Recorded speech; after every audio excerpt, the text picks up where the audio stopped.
Bienvenue à tous les curieux. Attention, attention, amis spectateurs, tenez-vous prêts. Chaque année et depuis près d'un siècle, les fabricants de jouets du monde entier rivalisent d'ingéniosité et d'astuce pour trouver le produit miracle qui sera le nouveau hit de Noël. Celui que les petites filles et les petits garçons s'arracheront et voudront absolument trouver sous le sapin familial au matin du 25 décembre. Mais au milieu des incontournables du petit personnage articulé que furent Barbie et G.I. Joe, une autre gamme a émergé dans les années 80 et son succès dura quelques années avant de retomber dans un certain oubli.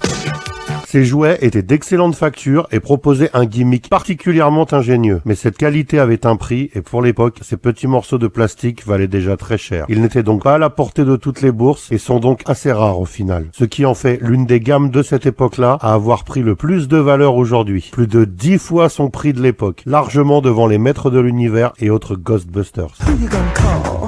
Il se pourrait donc qu'au détour d'une brocante, d'un vide-grenier ou via un site d'achat d'occasion, vous tombiez sur l'une de ces pépites à un prix abordable ou même que vous possédiez sans le savoir l'un de ces jouets valant une fortune dans votre grenier. Congratulations, you won. C'est pour ça qu'aujourd'hui je vous fais découvrir les jouets masques de Kenner.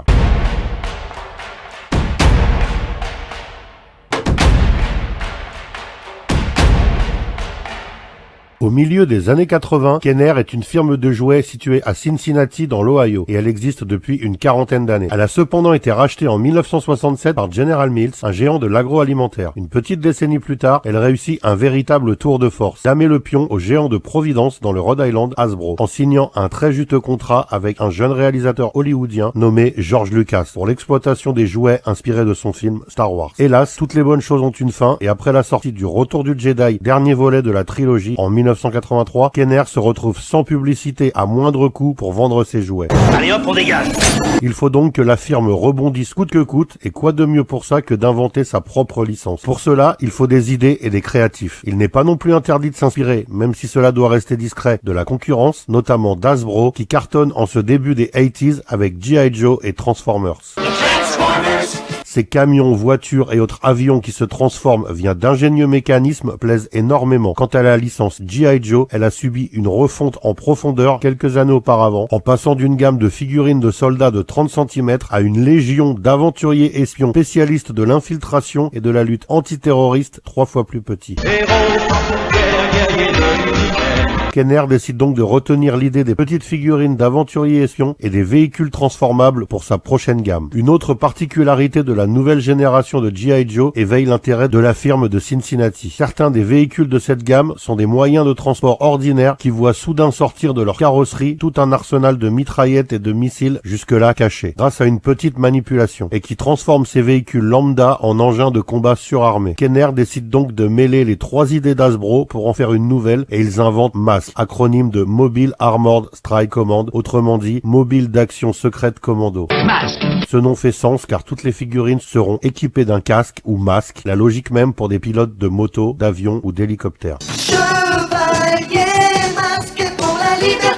Le concept est donc trouvé, mais il faut encore le travailler. Il est très vite décidé que 2 équipes antagonistes se feront face, comme G.I. Joe face à Cobra. Ici, Mask devra affronter le redoutable Venom, une référence au venin du Cobra des Joe sans doute. Chaque personnage pilotera son propre véhicule, ce qui permettra d'identifier chaque héros ou antagoniste avec certitude. Les Américains ont un rapport très fusionnel avec leurs moyens de transport routier, et Kenner décide que chacun des véhicules symbolisant l'Amérique et les Américains sera représenté. Chevrolet, Camaro, Corvette et Bel Air, moto, Jeep, pick-up, buggy, sidecar, Ford Bronco, camion tracteur avec nez droit et avancé, Pontiac, NASCAR, etc. Et pour la base secrète des gentils, quoi de mieux qu'un garage station-service à flanc de colline et pouvant accueillir tous ces véhicules sans attirer l'attention. De plus, elle pourra se muer en une forteresse de combat blindée en cas d'attaque des sbires de Venom. Les créatifs de Kenner se mettent alors au travail d'arrache-pied et décident d'insuffler au masque une particularité qui leur sera propre et qui reste inédite. Les véhicules ordinaires se transforment non pas en robots mais en d'autres véhicules. Par exemple, une voiture ordinaire devient un avion, une simple moto devient un hélicoptère léger, etc. De plus, dans cette nouvelle configuration de combat apparaissent les logos Mask ou Venom, qui étaient jusque-là cachés et des armes sortent de partout. Cela permet aux enfants d'avoir 2 véhicules très différents en un seul. Les transformations sont simples et astucieuses. Elles se pratiquent au moyen de petits boutons dissimulés, par exemple dans les pare-chocs arrière des véhicules, et actionnent des leviers, rouages et autres ressorts qui transforment les véhicules instantanément. D'autres changements ne peuvent se faire que manuellement et individuellement, mais le résultat résultat est là et de manière ultra simple. L'autre point crucial de la gamme, c'est sa taille. Pour une question de réalisme, la firme souhaite que tout soit à l'échelle, les figurines par rapport aux véhicules et les véhicules entre eux. Comme la gamme contient des camions et même une station-service, il est décidé que les figurines feront 10 cm de haut. Les véhicules routiers représentent l'essence même de cette gamme. Kenner passe un contrat avec les pneus Goodyear pour équiper certaines de ses voitures de véritables pneus en caoutchouc souple, une rareté pour l'époque où les véhicules en jouet sont souvent équipés de pneus en plastique dur. En 1985, Kenner sort la première vague composée de 8 véhicules et d'un playset. Le camion Rhino, un Kenworth W900 Bordeaux qui devient le logo officiel de la gamme et se change en une base de combat équipée d'un petit module tout-terrain détachable. Thunderhawk, une Chevrolet Camaro équipée d'ailes papillons qui se transforme en avion. Condor, une moto de tourisme qui se change en hélicoptère. Gator, une Jeep Wrangler dissimulant un bateau. Et Firecracker, une Jeep pick-up AMC J10 avec une petite moto à l'arrière devenant un véhicule d'assaut surélevé. La station-service, baptisée Boulder Hill, devient un bunker surarmé et blindé. Switchblade, un hélicoptère se mue en avion de combat. Jackhammer, une Ford Bronco devient un petit char d'assaut avec tourelle. Et Piranha, un sidecar dont la partie side peut devenir un micro-sous-marin éjectable. Une deuxième vague de 8 véhicules arrive l'année suivante. Hurricane, une Chevrolet Bel Air bleue qui devient un véhicule d'assaut. Firefly, un buggy se muant en avion. Raven, une Chevrolet Corvette noire laissant place à un bateau. Nos nouveaux engins transformables. Slingshot, un camping-car abritant un petit avion et une base anti-aérienne. Volcano, un monster truck char d'assaut. Outlaw, un camion-citerne dissimulant un immense canon. Vampire, une moto-avion. Attention, voilà Vampire. Et Stinger, une Pontiac GTO devenant encore une fois un char d'assaut, mais avec une pince arrière. Les combinaisons de véhicules ne semblent cependant pas infinies et les développeurs manquent de plus en plus d'idées. Mais Kenner s'accroche à sa création et lance une troisième vague en 87, l'année de son rachat par Tonka, centrée cette fois sur la course automobile et baptisée Racing. C'est la vague la plus fournie avec 9 véhicules et 3 playsets. Tracker et Nevada vont combattre Venom. Elle comprend Bulldog ou Bulldoze, un camion tracteur char d'assaut, Bullet ou Bandit, une moto de course aéroglisseur, Goliath, un camion plateau devenant une batterie anti-aérienne et transportant une Formule 1 devenant un avion, Meteor, un avion se séparant en deux, une mini-capsule volante et une batterie anti-aérienne, Wildcat, une dépanneuse tourelle de combat, Razorback, une NASCAR également char d'assaut, ainsi que Billboard et Collector, 2 playsets, c'est-à-dire des petites bases, non des véhicules. Billboard est un panneau publicitaire qui dissimule un siège et un canon qui était déjà présent au sommet de la colline de Boulder Hill, et Collector, un simple poste de contrôle avec barrière qui devient armé et blindé. Le recyclage est de plus en plus visible. Il y a aussi Buzzard, une voiture de course qui se sépare en 2 pods et un avion, soit 3 véhicules en un. Iguana, un quad qui cache des canons et une scie circulaire. Manta, une Nissan 300 ZX violette devenant un avion. Manta sort ses armes pour le prendre à revers. Et le playset Pit Stop Catapult, une petite station essence cachant une catapulte mobile sur chenille qui fonctionne et lance des pneus. Comme le gimmick de départ qui proposait un véhicule lambda se muant en un autre véhicule semble très compliqué à tenir sur la longueur, Kenner change de formule et s'inspire de certaines de ses créations qui voyaient un seul véhicule en devenir 2 et lance pour sa 4e vague les Split Second.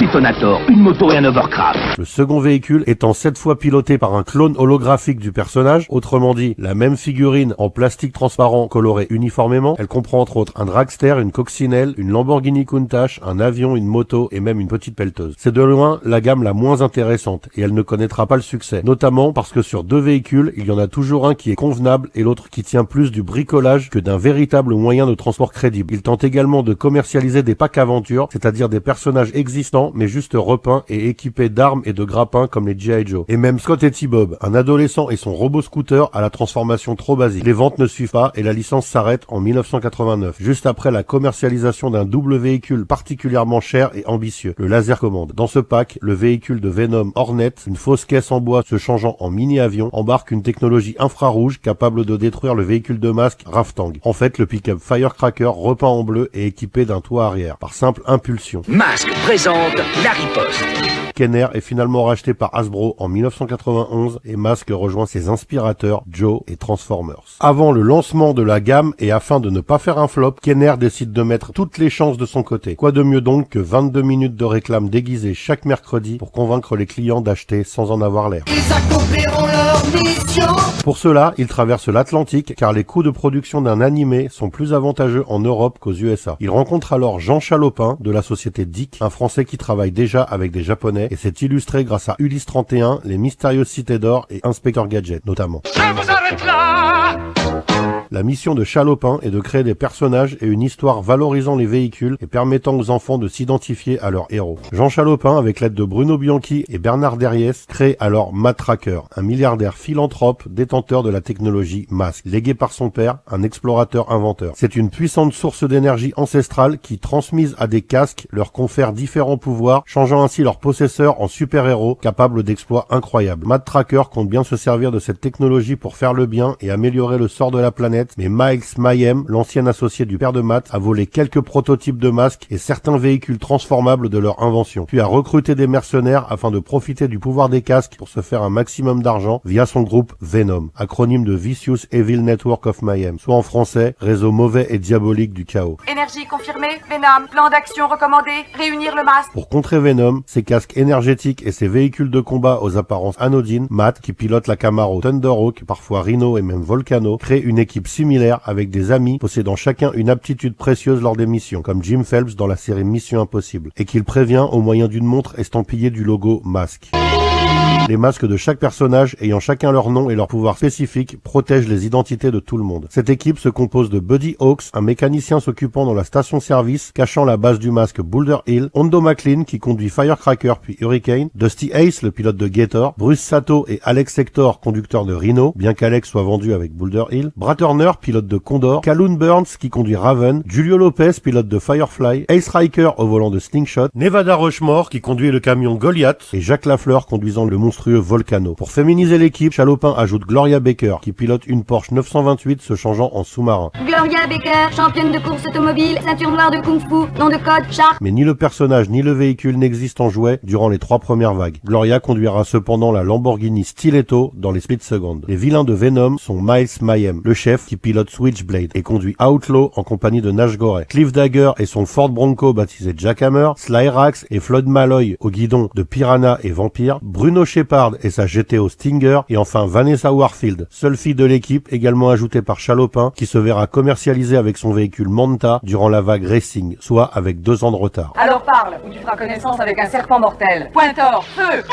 Chaque épisode obéit à la même formule. Venom prépare un mauvais coup. Matt Tracker est averti, il sélectionne les meilleurs agents pour la mission du jour. Tout se passe bien, mais Scott, le fils adolescent de Matt qui souhaite participer à l'action avec son robot pouvant se changer en scooter, T-Bob, se met en danger et la priorité devient son sauvetage. Tiens bon Scott, ton vieux test y arrive. Mask l'emporte, Venom s'en va et Mayhem promet de se venger. Une courte scène finale aux vertus éducatives sert le plus souvent de message de prévention aux enfants pour faire oublier aux parents que leurs bambins viennent de regarder 20 minutes de publicité pour des jouets. Quand tu cours après une balle, assure-toi que la voie est libre en regardant à droite et puis à gauche. Pour la vague Racing, Jean Chalopin décide que cette fois l'accent sera mis sur la course automobile et il est fait table rase des épisodes précédents. Mask affronte Venom principalement pour gagner des courses et tout le monde connaît les identités respectives de chacun. Vous allez assister à la plus fabuleuse course de stock car qui ait jamais existé, du jamais vu. À l'époque, les jouets Mask de Kenner étaient relativement chers pour des jouets. La voiture Firecracker par exemple coûtait l'équivalent de 40 €. Hors inflation, cela les rendait donc aussi rares que précieux. Plus de 30 ans après, ils le sont encore plus car ni Kenner, ni Hasbro, ni aucun autre fabricant n'a réédité cette gamme. Tous ceux que vous voyez sont donc d'époque. Sa valeur semble purement historique. Il s'est alors constitué un marché parallèle autour de cette gamme de jouets, prisé des collectionneurs et des nostalgiques. Un marché qui mise sur la rareté et voit les prix de certaines pièces s'envoler, puisque Firecracker vaut aujourd'hui plus de 150 € si elle est complète en loose, c'est-à-dire sans sa boîte d'origine. Si la boîte est présente et encore plus si elle est scellée, les prix peuvent doubler, voire tripler.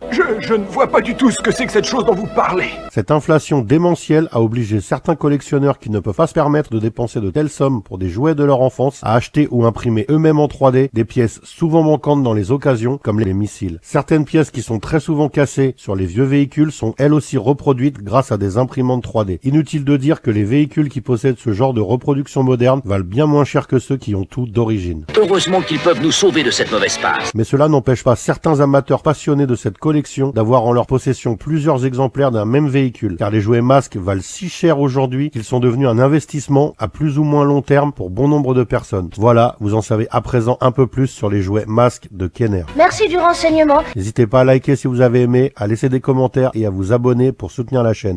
À bientôt pour une nouvelle découverte, soyez curieux.